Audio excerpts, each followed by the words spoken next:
Биздин мына президентибиздин берген тапшырмасы негизинде билесиз, мына Талас, то есть Суу-Самыр, Талас, Тараз жолу болгон. Мына бир 15 жылда бери ушу башталып, же бүтпөйт. Так, ошол Суу-Самырдан Таласка келгенче эле мына 10 жылдан ашык ремонт болду.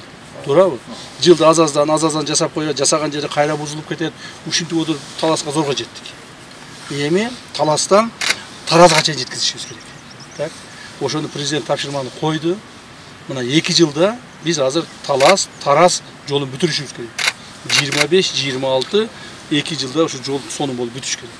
Так, ушу маселени дагы азыр мен президентибиздин тапшырмасы негизинде контролго алдым. Азыр Минтранс менен анан жанагы биздин ошол жерде проект түзгөн эл аралык уюмдар менен сүйлөшүүлөр жүрүп атат. Жакында буюрса ошол жумуш башталат. Макулбу? Ошондо катуу көзөмөлгө алабыз. Жарайт. Бул президенттин тапшырмасы. Мынага окшоп жанагы Суу-Самыр, Таласка окшоп 15 жылда куруп отурбайлы. Макулбу? Суу-Самыр, Талас 15 жыл курулса, эми Талас менен Тараз 2 жылда бүтүш керек. Бул Талас Тараз баягы Аманбаева менен барат жол. А бер жакта Кировкадан түшкөн, Чоң Капкага түшкөн жол. Ал дагы бүтүш керек. Чоң Капканын өзүнө чейин жеткен жол ал дагы быйыл бүтүш керек. То есть 2 жолдың, берки чоң жол 2 жылда бүтсө, а берки Чоң Капкага түшкөн жол 1 жылда эмчилде бүтүш керек. Ошону контролго алыңыз, ошону жакшылап караңыз.